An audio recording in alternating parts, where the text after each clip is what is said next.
Hello class, welcome to my channel the air force study.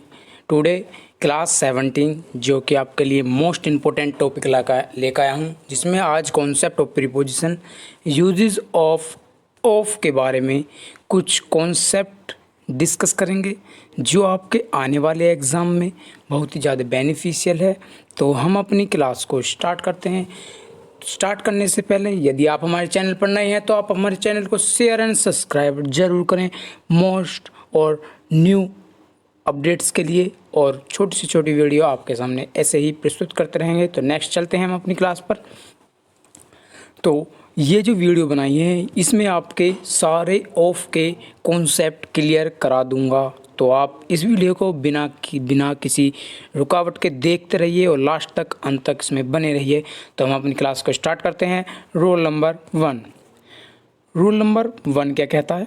Rule number 1 कहता है of का प्रयोग से, ऑफ का प्रयोग से के अर्थ में कारण के भाव को अभिव्यक्त करने के लिए किया जाता है। ध्यान रखना, ऑफ एक ऐसा कॉन्सेप्ट है जो आपके एग्ज़ाम में इससे रिलेटेड बहुत सारे क्वेश्चन आते हैं जो आपके एग्ज़ाम के पॉइंट ऑफ व्यू से मोस्ट हैं। तो हम अब देखते हैं कुछ एग्जांपल। जैसे कि ये जो पहला रूल है इसमें बताया गया कि ऑफ का जो प्रयोग होगा वो से के अर्थ में होगा और किसी कारण को, कोई कारण है ना, उसके भाव को अभिव्यक्त करेगा। जैसे कि सी डाइड ऑफ फीवर, वह बुखार से मर गई। ठीक है, वह बुखार से मर गई आया है से के अर्थ में। ओके, किस कारण से मरी? बुखार के कारण से मरी। सी डाइड ऑफ मलेरिया, ठीक है, मलेरिया से मर गई, ये आपका कारण है। और किसी बीमारी से मरने के लिए भी ऑफ का यूज़ किया जाता है। Okay, his wife is tired of work, उसकी पत्नी काम से ऊब गई। I am found of music, मुझे संगीत से शौक है, मतलब से के अर्थ में यूज़ हुआ। ठीक है, तो नेक्स्ट चलते हैं। नेक्स्ट है रूल नहीं है, कुछ नोट्स हैं। तो इन नोट्स को केयरफुली लर्न करना है आपको। यदि किसी व्यक्ति की मृत्यु, ध्यान रहे, यदि किसी व्यक्ति की मृत्यु इलनेस अर्थात डिसीज, इलनेस या डिसीज या कोई बीमारी हो, मतलब सेम ही इलनेस डिसीज मतलब बीमारी हो। हंगर स्टारवेशन मतलब भूख, थर्स्ट प्यास, ग्रीफ दुख, सेम शर्म के कारण होती है। यदि किसी व्यक्ति की मृत्यु बीमारी, किसी भूखमरी से होती है, प्यास से होती है, दुख या शर्म से होती है, तो डाई के बाद ऑफ प्रीपोजिशन का प्रयोग करते हैं। ठीक है, इनके बाद किसका यूज़ होगा? यदि आपको किसी सेंटेंस में इस चीज़ की, मतलब इलनेस हो, डिसीज़ हो, हंगर हो, स्टारवेशन हो, थर्स्ट हो, ग्रीफ हो, सेम हो के कारण होती है, तो डाई के बाद किस प्रीपोजिशन का यूज़ करेंगे? ऑफ का यूज़ करेंगे, ना कि इनका यूज़ नहीं करेंगे। ये जो आपके है ना फ्रॉम, विद और बाय, इनका यूज़ नहीं करेंगे। तो एग्जांपल से स्पष्ट हो जाएगा, ही डाई ऑफ ग्रीफ। ठीक है, ये आपका राइट है। Okay, he die with grief, ये आपका गलत है। ठीक है, डाई के बाद ऑफ का यूज़ करेंगे। कब करेंगे? आपको ऊपर मैंने लिखा है, illness, disease, hunger, starvation, thirst, grief और सेम। ठीक है, वो नेक्स्ट एग्जांपल है, ही डाइड फ्रॉम ग्रीफ, ये भी आपका गलत है। ही डाइड बाय ग्रीफ, ये भी आपका गलत है। ओके, नेक्स्ट चलते हैं। नेक्स्ट सेकंड, यदि किसी व्यक्ति की मृत्यु वाउंड मतलब घाव, ठीक है, ओवर ईटिंग मतलब ज़्यादा खाने से, ओवर ईटिंग का मतलब यही तो होता है ज़्यादा खाने से, ओवर ड्रिंकिंग ज़्यादा पानी पी लिया भाई, फूड पॉइजनिंग के कारण होती है, तो डाई के बाद फ्रॉम प्रीपोजिशन का यूज़ करेंगे। किस प्रीपोजिशन का यूज़ करेंगे? फ्रॉम एक प्रीपोजिशन है, उसका यूज़ करेंगे। कब करेंगे? जब कोई घाव हो। ठीक है, जब किसी घाव, ओवर ईटिंग या ओवर ड्रिंकिंग या फूड पॉइजनिंग के कारण होती है। यदि किसी व्यक्ति की मृत्यु फूड पॉइजनिंग, ओवर ईटिंग या घाव के कारण होती है, तो डाई के बाद फ्रॉम प्रीपोजिशन का यूज़ करेंगे। इन प्रीपोजिशन का यूज़ नहीं करेंगे, ऑफ का यूज़ नहीं करेंगे, विद का नहीं करेंगे, बाय का नहीं करेंगे, फॉर का यूज़ नहीं करेंगे। ठीक है, तो एग्जाम्पल से स्पष्ट हो गया, ही डाई फ्रॉम ए वाउंड, ये आपका राइट है। ये तीनों आपके गलत हैं। ठीक है, बस फ्रॉम का यूज़ करेंगे डाई के बाद फ्रॉम का। कब करेंगे? ये आपको ऊपर निर्देश में दिया गया है। ओके, नेक्स्ट चलते हैं। 3 जो आपका नोट है वो क्या कहता है, यदि किसी व्यक्ति की मृत्यु आत्महत्या, इसका मतलब है वंस ऑन हैंड, मतलब अपने हाथों से मर जाए, या जिसे कैसे कह देते हैं हम सुसाइड से हो जाए। यदि कोई व्यक्ति की मृत्यु आत्महत्या व हिंसा किसी वोलेंस के कारण होती है तो डाई के बाद बाय प्रीपोजिशन का यूज करते हैं। किस प्रीपोजिशन का यूज करते हैं? बाय प्रीपोजिशन का यूज करते हैं, ना कि इन सब का। ठीक है, जैसे कि एग्जांपल स्पष्ट कर देंगे, ही डाई बाय वोलेंस, ये आपका राइट है और सब गलत है। क्यों गलत है? आपको ऊपर निर्देश में दिया गया। यदि किसी व्यक्ति की मृत्यु आत्महत्या, ठीक है, या वोलेंस से हो तो बाय का यूज करेंगे। ठीक है, नेक्स्ट चलते हैं। नेक्स्ट है रूल, मतलब नोट नंबर 4। नोट नंबर 4 क्या कहता है, यदि किसी व्यक्ति की मृत्यु लापरवाही या नेग्लिजेंस, यदि किसी व्यक्ति की मृत्यु लापरवाही या नेग्लिजेंस के कारण होती है तो डाई के बाद थ्रो प्रीपोजिशन का प्रयोग होता है, ना कि अदर प्रीपोजिशंस का। ओके, तो जैसे कि एग्जांपल दिया गया, his grandfather died through neglect. Okay, तो ये आपका राइट है, ये आपका गलत है। फ्रॉम यूज नहीं करेंगे, ऑफ का यूज नहीं होगा, बाय का यूज नहीं होगा, फॉर का यूज नहीं होगा। ओके, नेक्स्ट चलते हैं। नोट नंबर 5, यदि किसी व्यक्ति की मृत्यु यदि कोई व्यक्ति अपने देश व अपने विश्वास के लिए मर जाए, मतलब यदि अपने देश के लिए मर जाए, या अपने विश्वास के लिए मर जाता है तो डाई के बाद फॉर प्रीपोजिशन का यूज करते हैं, ना कि from, of, with, by, through का। ओके, तो यदि कोई व्यक्ति अपने देश व अपने विश्वास के लिए मर जाता है तो डाई के बाद फॉर प्रीपोजिशन का यूज करते हैं। कौन सी प्रीपोजिशन का यूज करते हैं? फॉर का।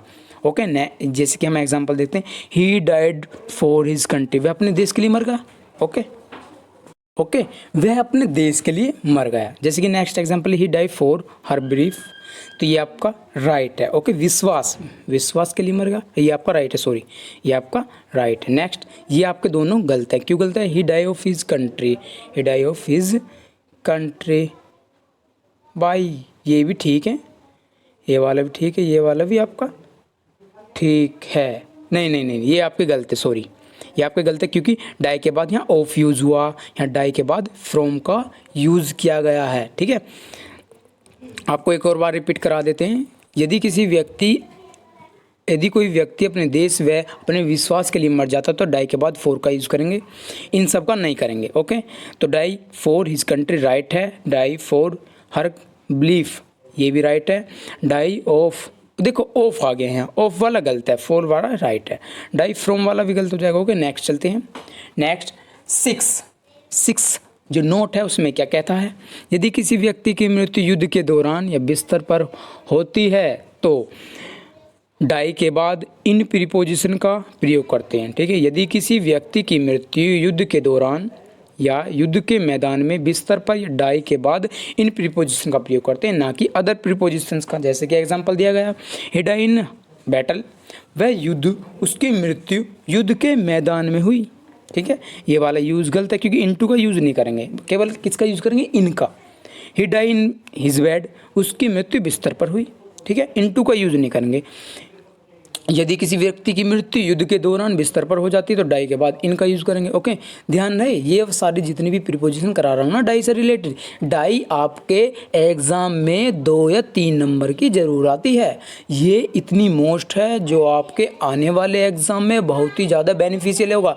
तो आप हमारी वीडियो को शेयर ज़रूर करते रहें और छोटी से छोटे नोटिफिकेशन पाने के लिए बेल आइकन ज़रूर दबाएँ। तो नेक्स्ट रूल पर चलते हैं। ध्यान दे, यहाँ पर आपको कुछ निर्देश दिया गया, ध्यान दे।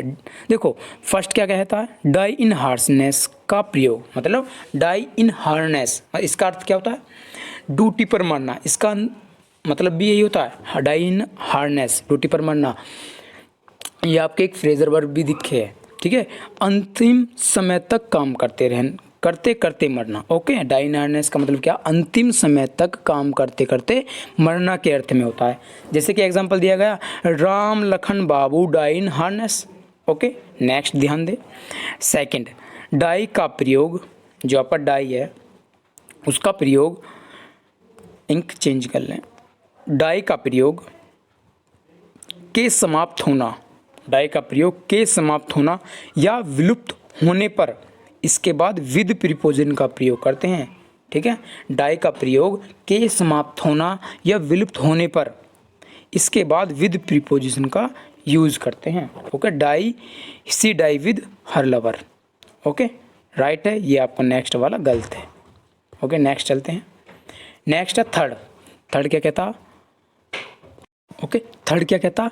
कोज के बाद ऑफ तथा रीज़न के बाद फॉर का प्रयोग होता है। मतलब कोई एक कोज के बाद किसका यूज़ होगा? ऑफ का, और रीज़न के बाद आपका फॉर का यूज़ होगा। ओके, तो ये ध्यान रहे, कोज के बाद ऑफ और रीज़न के बाद फॉर का यूज़ होता है। ये आपकी preposition. What is the cause of murder. ठीक है, राइट है आपका। कोज के बाद क्या आएगा? ऑफ का यूज़ करेंगे। What is the cause for murder, for का यूज़ नहीं करेंगे। ओके, व्हाट इज़ रीज़न, मतलब रीज़न के साथ आपको फॉर का यूज़ करना है, और सिंपल सी बात है, रीज़न के साथ आपको फॉर का यूज़ करना है और कोज के बाद ऑफ का यूज़ करना है। तो आपका ये वाला सेंटेंस आपका राइट हो जाएगा, नेक्स्ट वाला गलत हो जाएगा। नेक्स्ट चलते हैं। नेक्स्ट है आपका रूल नंबर 2। नाउ अब आया आपका रूल नंबर 2। रूल नंबर 2 क्या कहता है? ऑफ का प्रयोग का, के, की के अर्थ में संबंध या अधिकार के भाव को अभिव्यक्त करने के लिए किया जाता है। ओके, जैसे कि आपको एग्जाम्पल दिया गया, ऑफ का प्रयोग का, के, की के अर्थ में संबंध या अधिकार के भाव को अभिव्यक्त करने के लिए किया जाता है। जैसे कि एग्जाम्पल दिए गए हैं, मिस्टर ए के Thakur is the son of Shri Maheshwar Thakur. Okay, अधिकार दिखा रहा कि वो उसका पुत्र। ओके, तो ऑफ का यूज किया गया। ठीक है, this is the publication of Sudhir Jai. Okay, of का यूज किया गया अधिकार के लिए। नेक्स्ट चलते हैं, रूल नंबर 3। आपका रूल नंबर 3 क्या कहता है? ऑफ का प्रयोग में के अर्थ में होता है। ओके, ऑफ का प्रयोग में के अर्थ में होता है, न कि इन, इनटू का। जैसे Vinay is confident of his success. Right है, ठीक है। मे के अर्थ में हुआ विनय को अपनी कुशलता, अपने सफलता में विश्वास है। ओके, यहाँ इन या इनटू का यूज नहीं करेंगे। कॉन्फिडेंट के साथ ऑफ जो आई है प्रीपोजिशन, इसका अर्थ है यहाँ मे के अर्थ में है, तो यहाँ इन या इनटू का यूज नहीं करेंगे। ठीक है, ये आपका गलत हो जाएगा। और ये भी ध्यान है, कॉन्फिडेंट के बाद ऑफ का यूज ही होता है। ठीक है, ये आपके एक कुछ और भी प्रीपोजिशन लेकर आऊँगा नेक्स्ट वीडियो जो आएंगी। नेक्स्ट एग्जाम्पल है, सत्येंद्र जय is convicted of this fact. ठीक है, सत्येंद्र जय is convinced of this fact. Okay, ये आपका राइट है। सत्येंद्र जी को इस सत्य में विश्वास, में के अर्थ में यूज हुआ। ठीक है, तो ये आपका नेक्स्ट जो है आपका इन इनटू का यूज नहीं करेंगे। ठीक है, next rule number 4। Rule number 4 क्या कहता है? ऑफ का प्रयोग में से के अर्थ में होता है। मतलब ऑफ जो है आपकी प्रीपोजिशन, उसका जो प्रयोग होता है ना, वो में से के अर्थ में भी होता है। जैसे कि एग्जांपल दिया गया, mister Mishra is one of my friends. Mister Mishra मेरे मित्रों में से एक हैं। मतलब देखो, में से के अर्थ में हो गया ना यूज़, तो इस में से के अर्थ में भी ऑफ का यूज़ हो जाता है। तो mister Mishra is one of my friends. Next है example, I have eaten one of those apples. Okay, I have eaten one of those apples. मैंने उन सेबों में से एक सेब खाया है। में से के अर्थ में यूज़ करेंगे। ओके, नेक्स्ट चलते हैं, रूल नंबर 5। रूल नंबर 5 क्या कहता है? ऑफ का प्रयोग के बारे में या के विषय में, के बारे में या के विषय में, के संबंध में, के अर्थ में होता है। जैसे कि example, he has heard of that accident. उसने उस दुर्घटना के बारे में सुना। के बारे में देखो आ गया ना, के बारे में या के विषय में, इन दोनों के अर्थ में यूज होगा। तो he has heard of that accident, उसने उस दुर्घटना के बारे में सुना। Next example, someone has informed the police of the robbery. किसी ने डकैती के विषय में या संबंध में पुलिस को सूचना दी, देखो संबंध के बारे में आ गया या विषय के बारे में। Okay next, do you know me, क्या तुम मेरे बारे में जानते हो, बारे में आ गया तो बस आपको वहाँ ऑफ प्रीपोजिशन का यूज़ करना है। देखो आपको सेंस निकालनी तो ज़रूर आनी चाहिए, और सेंस कैसे निकाल सकते हो, आपको अपनी वोकेबलरी बहुत ही ज़्यादा मजबूत करनी पड़ेगी, तब आप इनके सेंस निकाल सकते हो। ठीक है, आपको अपनी वोकेबलरी तैयार कर लो, सब चीज़ पे आप कवर कर सकते हो इंग्लिश में। बस इंग्लिश जो है वो वोकेबलरी पर टिकी हुई है। यदि आप अपनी वोकेबलरी अच्छी कर सकते हो तो बहुत ही अच्छा होगा, आपके लिए इंग्लिश की प्रिपरेशन करने में बहुत ही ज़्यादा आसानी होगी। ओके, तो नेक्स्ट रूल पर चलते हैं। रूल नंबर 6, ऑफ का प्रयोग ओरिजिन या सोर्स के भाव को अभिव्यक्त करने के लिए होता है। ऑफ का प्रयोग ओरिजिन या सोर्स के भाव को अभिव्यक्त करने के लिए भी होता है, जिसके नेक्स्ट एग्जाम्पल दिए गए हैं। पंडित नेहरू केम of A rich family.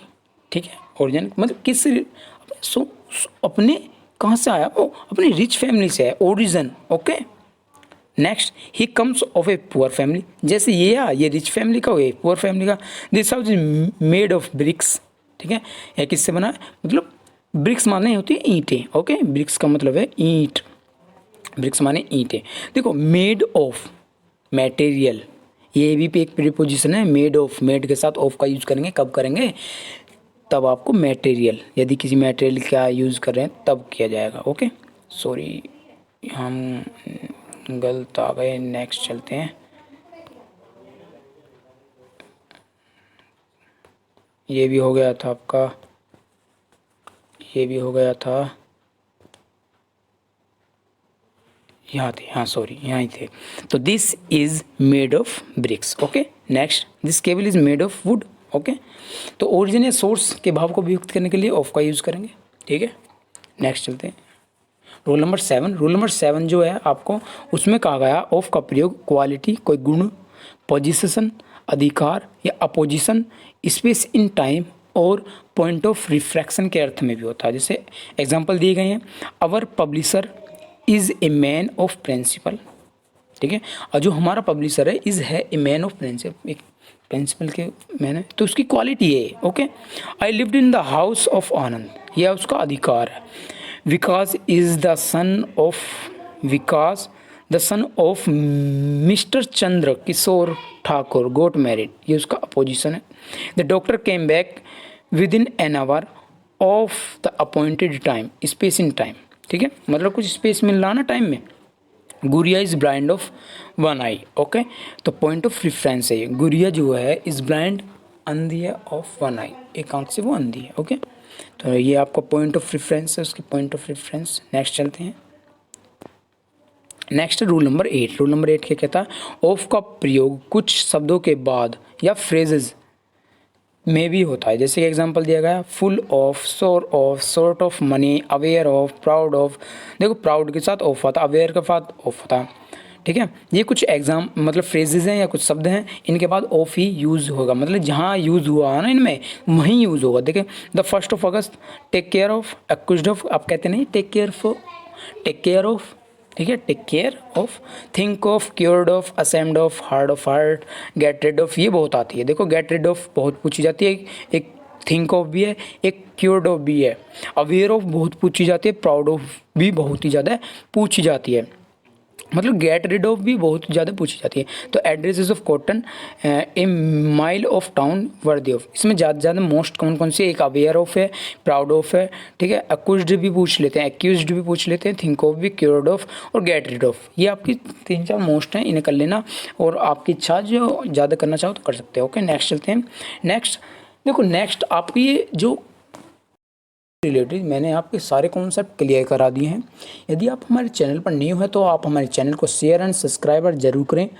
For new notification के लिए, जल्द से जल्दी नोटिफिकेशन पाने के लिए हमारे चैनल को सब्सक्राइब जरूर करें। जय हिंद, वंदे मातरम। जो नेक्स्ट वीडियो होगी वो रिलेटेड होगी ऑफ से। ओके, तो हमारी वीडियो को ज़्यादा से ज़्यादा शेयर करें। मैं आपके सामने ऐसी ही वीडियो, मोस्ट इंटरेस्टिंग और छोटी छोटी वीडियो लाता रहूँगा।